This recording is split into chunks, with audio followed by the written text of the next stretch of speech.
Welcome to Module 2. This will be our first discussion in which we'll talk about perennial and annual systems for environmental and market viability. I want to reiterate that there will be some repetition from what you've already heard, and as we go forward, we'll continue to repeat a lot of these thoughts and ideas and concepts just to ensure that this sinks in and that you're able to recall this information as you go forward. In regenerative agriculture, the choice between perennial and annual crops plays a crucial role in shaping soil health, biodiversity, and long-term farm viability. Each crop type brings unique benefits and challenges, influencing both ecological and sustainability and economic profitability. Perennial crops, such as fruit trees, nuts, berries, and pasture grasses, contribute significantly to soil regeneration and environmental sustainability. Their deep root systems improve soil structure, enhance water infiltration, and reduce erosion. These crops play a vital role in carbon sequestration, helping mitigate climate change by storing atmospheric carbon in biomass and soil organic matter. Additionally, perennials foster a stable habitat for beneficial soil microbes, which enhance nutrient cycling and plant health. Another advantage of perennial systems is their reduced reliance on soil disturbance. Unlike annual crops, which often require frequent tilling and replanting, perennials remain in the same place for multiple years, minimizing that soil degradation and preserving the soil biota. This leads to improved soil fertility, reduced dependency on synthetic fertilizers and inputs, and greater resilience to drought and extreme weather conditions. Annual crops, including vegetables and grains, provide farmers with market adaptability and short-term productivity. Unlike perennials, annuals can be quickly rotated, allowing for seasonal crop planting and diversification. This flexibility is crucial for meeting market demands, managing pest pressures, and experimenting with different crop varieties. Annual crop systems can be integrated into regenerative practices through sustainable management strategies such as crop rotation, cover cropping, and reduced tillage. These methods enhance soil fertility while reducing erosion and maintaining biodiversity. Additionally, certain annual crops, such as legumes, contribute to soil health by fixing nitrogen and improving nutrient availability for subsequent plantings. The key to a successful regenerative farming system lies in balancing the benefits of both perennial and annual crops. Perennials establish long-term soil stability, as we've said, and biodiversity, while annuals allow for immediate economic returns and cropping flexibility. Farmers can integrate these systems by using agroforestry, alley cropping, and perennial polycultures, interspersed with short-term annual rotations. This approach not only maximizes land productivity, but also builds soil health over time. Ultimately, regenerative and sustainable agriculture thrives on diversity. By thoughtfully incorporating both perennial and annual crops, farmers can create resilient farming ecosystems that sustain soil health, enhance biodiversity, and ensure economic viability. Now let's discuss the environmental impact of perennial and annual systems. As climate change intensifies, regenerative agriculture offers a sustainable approach to maintaining food production while enhancing environmental resilience. Both perennial and annual cropping systems contribute uniquely to climate adaptation, and when integrated thoughtfully, they create a resilient, productive, and ecologically sound farm system. Perennial systems, perennial crops such as fruit and nut trees, berries, shrubs, and pasture grasses play a critical role in climate adaptation due to their deep root systems, which anchor the soil, improve water retention, and sequester carbon. These plants stabilize ecosystems by reducing erosion and enhancing soil organic matter, making them a valuable tool for long-term environmental viability. In regards to water retention, deep-rooted perennials access water reserves beyond the reach of annuals, increasing farm resilience to drought conditions. Their trees and shrubs and deep-rooted grasses store carbon and biomass and soil, mitigating greenhouse gas emissions. And perennial polycultures provide habitat for beneficial insects, birds, and soil microbes, strengthening the ecosystem and its resilience. By establishing agroforestry systems, which integrate perennials with livestock or annual crops, farmers can enhance productivity while reinforcing climate resilience. In annual systems and annual cropping systems, including vegetables and grains, they require planting each season and can be more vulnerable to climate fluctuations. However, strategic management practices such as crop rotation and cover cropping, as well as intercropping, can mitigate these vulnerabilities while improving environmental sustainability. Through crop rotation, we vary crops each season. Farmers prevent nutrient depletion and disrupt disease cycles and reduce the need for synthetic inputs. The use of cover crops, such as legumes or mustard greens, improves soil organic matter, enhances microbial life, and protects against erosion. And then drought-resistant varieties, selecting crop species adapted to local climate conditions, help sustain yields under erratic weather patterns. Additionally, minimal or no-till practices further protect soil by preserving organic matter, reducing carbon loss, and enhancing microbial communities. Combining perennials and annuals within a diverse regenerative system offers the best chance for long-term climate adaptation. Key strategies, as we've stated, include agroforestry integration, mixing trees with crops and livestock for improved resilience, drought-resistant crop selection, using locally adapted varieties to maintain productivity, and minimal tillage, protecting soil structure and reducing carbon emissions. By adopting these strategies, regenerative farms increase their resilience to climate extremes, ensuring environmental viability while sustaining food production for future generations. Now let's discuss economic considerations and market viability of sustainable and regenerative farming. A successful regenerative and sustainable farm balances environmental sustainability with economic viability, ensuring that farmers can remain profitable while improving soil health, biodiversity, and resilience. By aligning production with consumer demand, diversifying income streams, and utilizing direct marketing channels, regenerative farms can create a robust business model that supports both the land and the local economy. Consumer awareness of sustainability, health, and environmental impact has led to a growing demand for locally grown, organic, and regeneratively produced food. Surveys show that buyers prioritize food grown without synthetic pesticides and fertilizers, reinforcing the value of regenerative farming practices. Consumers seek nutrient-dense, chemical-free products, supporting premium pricing for sustainably produced food. And the farm-to-table movement has further strengthened demand for seasonal, locally sourced ingredients in restaurants and direct-to-consumer sales. By marketing products as regenerative, sustainable, beyond organic, or environmentally restorative, farmers can differentiate themselves in a competitive marketplace and secure higher price points. A diversified farm system enhances economic stability by reducing risks associated with the climate fluctuations, pest outbreaks, and market changes. Perennial crops, as we've stated, the fruit trees, nuts, shrubs, berries, pasture-based livestock systems, provide long-term investment returns, reducing the need for annual replanting while improving the soil health. Annual crops, on the other hand, offer that short-term cash flow and market flexibility, allowing farmers to adjust production based on consumer trends and seasonal demand. And then integrating high-value specialty crops like medicinal herbs, niche vegetables, heirloom varieties can attract premium buyers and expand profitability. By combining perennial stability and annual flexibility, Regenerative and sustainable farms can maximize income streams while enhancing ecological resilience.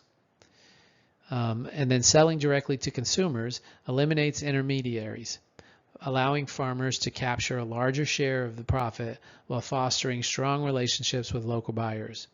Farmers markets are ideal for engaging with consumers, testing new products, and building a loyal customer base. CSAs, community-supported agriculture programs, provide upfront capital, ensuring financial stability while creating a dedicated customer network. And then farm-to-table partnerships, similar to supplying restaurants and grocery stores with local seasonal produce, they strengthen regional food systems and create consistent demand. By leveraging these direct-to-consumer models, regenerative and sustainable farms can increase profitability, build brand loyalty, and enhance community engagement, ensuring long-term economic and environmental sustainability. So now let's discuss cover cropping. Cover cropping is a fundamental practice in regenerative and sustainable agriculture.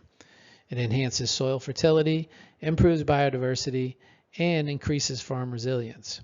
By planting non-cash crops during fallow periods or between cash crop rotations, farmers can restore soil structure, cycle nutrients, and suppress weeds naturally, reducing reliance on synthetic fertilizers, pesticides, and other inputs. The definition and the role of cover crops. A cover crop is any plant grown primarily to benefit the soil rather than for harvest.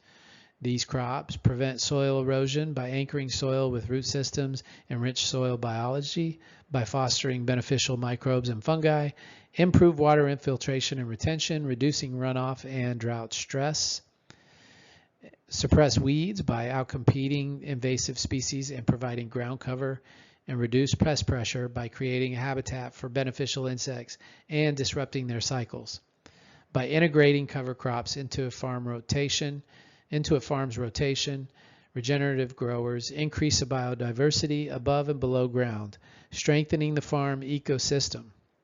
Some of the common cover crops and their functions are legumes, which are helpful in fixing atmospheric nitrogen in the soil, which help reduce fertilizer needs. They also improve microbial activity by supporting rhizobial bacteria, and they provide protein-rich forage for livestock when integrated into these systems. Different grasses like rye, oats, barley, and sorghum develop extensive root systems that reduce soil compaction. They also increase organic matter as residues decompose and improve soil structure. And then they scavenge excess nutrients, preventing leaching and runoff. And then brassicas, which are your radish, mustard, turnips, they produce biofumigants that suppress soil-borne pests and diseases. Radishes and turnips are great for breaking up subsoil hardpans with their deep tap roots. And mustards deter harmful nematodes and other soil pathogens naturally. By selecting appropriate cover crops based on soil conditions, farm goals, seasons, growers can customize their regenerative strategies for maximum benefit. And as we've discussed further, some of the key benefits of cover cropping are increased soil organic matter, suppressing weeds naturally, improving water retention, reducing nutrient loss, and supporting those pollinators and beneficial insects. Cover cropping is a cost-effective, ecologically beneficial strategy that helps build long-term soil health. When combining with minimal tillage, crop rotation, and livestock integration, it creates a resilient, self-sustaining farm system, improving productivity while regenerating the land. Companion planting is another method of incorporating annuals and rotating through your farm system. Companion planting is a time-tested regenerative practice that enhances biodiversity, improves soil health, and naturally mitigates pest pressure by strategically pairing plants that support one another. By mimicking natural ecosystems, companion planting creates synergistic relationships between crops, leading to increased resilience, higher yields, and reduced reliance on outside inputs. Companion planting is based on the principle that some plants can positively influence the growth, health, and productivity of others when grown in proximity. These relationships can be categorized into several key functions: nutrient sharing, like deep-rooted plants accessing nutrients beyond the reach of shallow-rooted neighbors; pest repellent partnerships. Certain plants emit natural chemicals or aromas that deter pests. There's physical support. Climbing plants use taller companions for structural support. And biodiversity enhancement, encouraging beneficial insects and pollinators while disrupting pest cycles. By incorporating strategic plant pairings, farmers and gardeners optimize space, improve soil fertility, and reduce the need for chemical pest control. One very famous companion planting pairing is the Three Sisters, where you utilize corn, beans, and typically squash or a melon. Corn provides structure for the beans while being deeply rooted. It allows those climbing beans to climb up and vine naturally. They also provide shade for the melons that grow underneath or the squash. And then the melons and the squash provide a ground cover that maintains soil temperatures as well as prevents any weed growth from coming up. So that's one famous pairing. Another is tomatoes and basil. Tomatoes benefit from basil's ability to repel pests such as aphids and hornworms, while also basil improves the flavor while attracting pollinators. So this pairing increases the yield, also enhances pest resistance, and promotes biodiversity. Carrots and onions, perfect.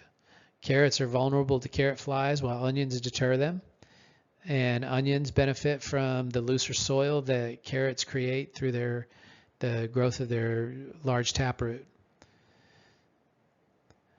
So again, the benefits of companion planting are enhanced pollination, soil fertility, natural pest control, and also space efficiency, allowing you to plant space-intensive crops, and weed suppression. Companion planting maximizes all the ecological balance and farm productivity, making it an essential technique in regenerative agriculture. By understanding crop relationships and strategic pairings, farmers and gardeners can increase biodiversity, improve soil health, and create naturally resilient growing systems, leading to higher yields with lower environmental impact. Another effective strategy in crop planting is intercropping.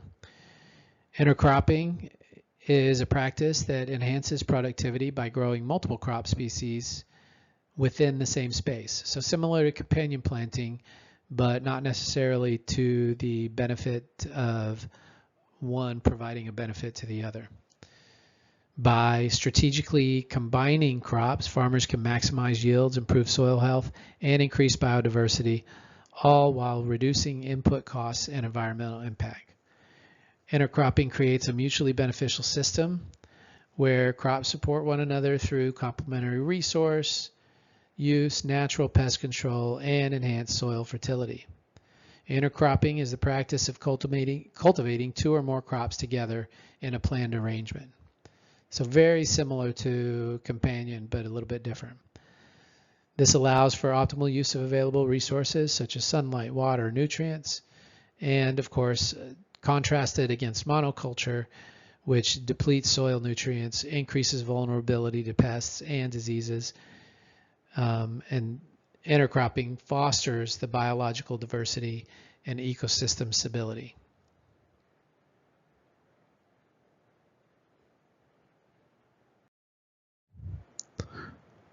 We'll briefly discuss these concepts that we've already touched on, but just to make sure that you're that much more familiar with them in your crop planting process. So no-tilling or reduced tilling preserves soil structure and helps prevent erosion Also enhances and maintains soil microbial communities and also reduces carbon loss. Also, in addition to that, composting, as we've discussed, replenishes essential nutrients, enhances microbial diversity, and improves soil structure. And you can, adding different materials to your compost, you can direct the end result nutrients that you're able to add to your soil. And then, of course, integrating livestock, which we've discussed a little bit, is an important part of closing the loop of nutrient cycling and soil regeneration. By incorporating managed grazing, livestock can contribute to soil health through natural fertilization and biological soil aeration.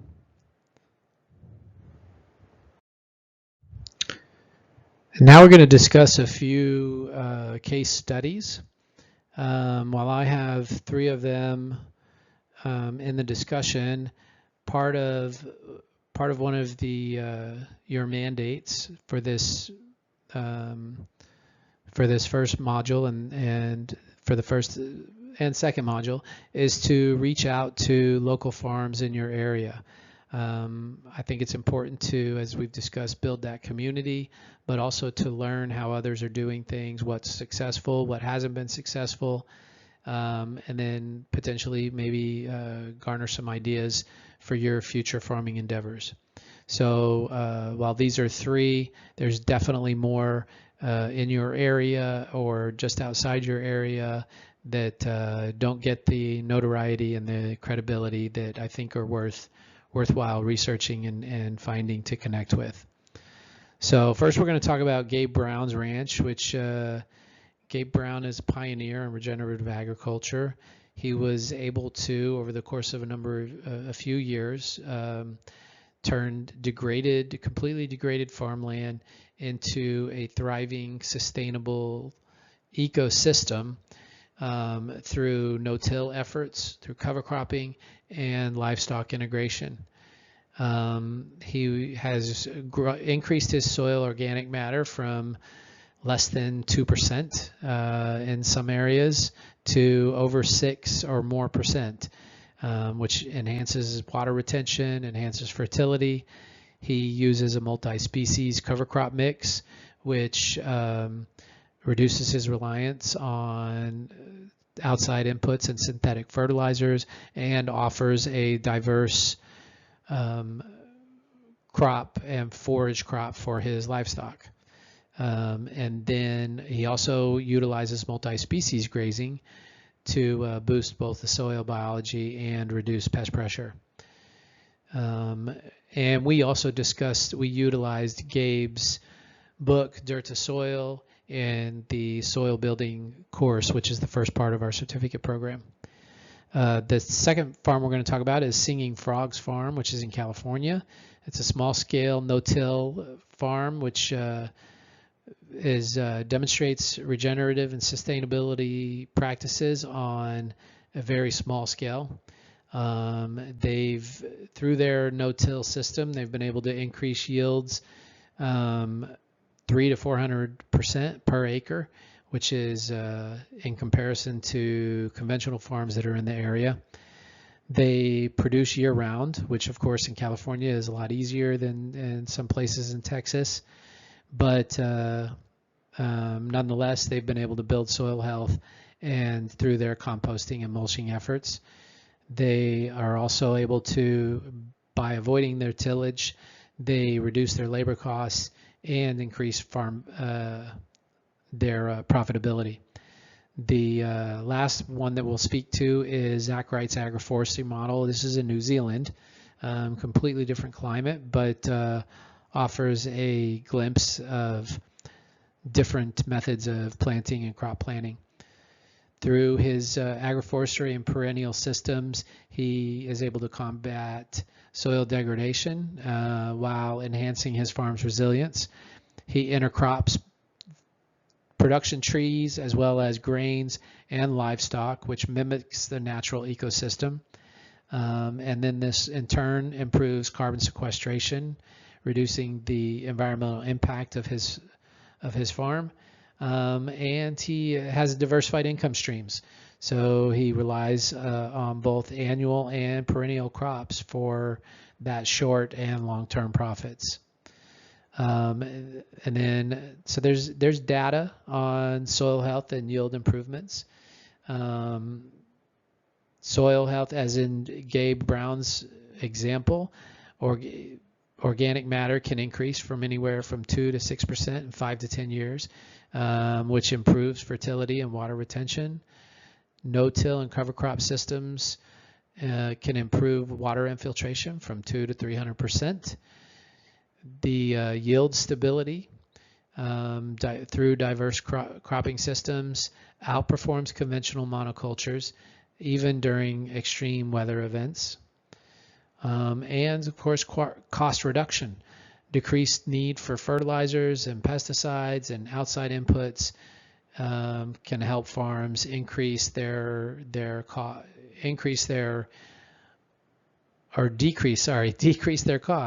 anywhere from 30 to 50%. Some lessons that I think are critical to keep in mind is start small. Start small and then scale up. You want to transition incrementally as you learn more and build your soil health and build the health of your system. And then, of course, prioritize diversity in these crop planting systems and increasing your perennials on farm, also utilizing cover crops, and integrating livestock when possible. That improves both soil fertility and managing pest and disease cycles. And then monitor the soil, of course, is critical. As we discussed earlier, you can do this through not just soil testing through laboratories, but also just visual inspections and learning and knowing what to look for.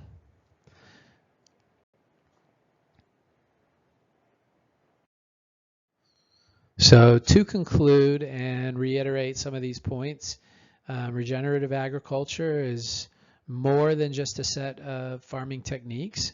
It's a holistic approach to restoring soil health, increasing biodiversity, and improving resilience. By integrating perennials, cover crops, intercropping, and no-till farming, farmers can cultivate productive, sustainable systems that enhance both environmental and economic viability. As we look towards the future, the challenge will lie in scaling up these practices, of course, while addressing the barriers to widespread adoption. Some of the key takeaways are incorporating perennials that build long-term soil health, reduce erosion, and improve carbon sequestration. The annuals, they offer market flexibility and complement perennial systems through diversified revenue streams. Intercropping and companion planting enhance biodiversity, which leads to natural pest control and nutrient cycling, and also potentially boosting yields. And then, of course, cover cropping and no-till practices help regenerate soil. They protect the soil as well, as Gabe Brown says, an armor for the soil. Also offer nitrogen fixing benefits, as well as enhancing soil microbial activity. No-till, of course, improves water infiltration and reduces erosion, and also allows for maintaining water reserves deeper in the soil.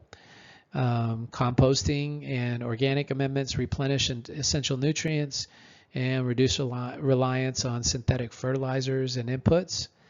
Animal integration kind of completes the cycle.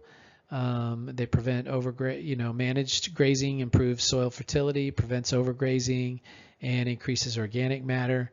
Livestock also help to control weeds and pests, which balances the whole farm ecosystem.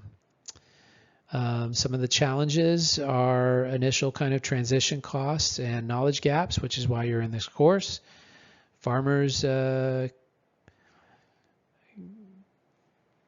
may require financial incentives, technical training, and research to support and adopt these regenerative methods.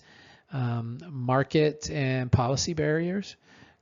Current agricultural policies and subsidies often favor conventional practices and large-scale producers, making regenerative systems less financially accessible.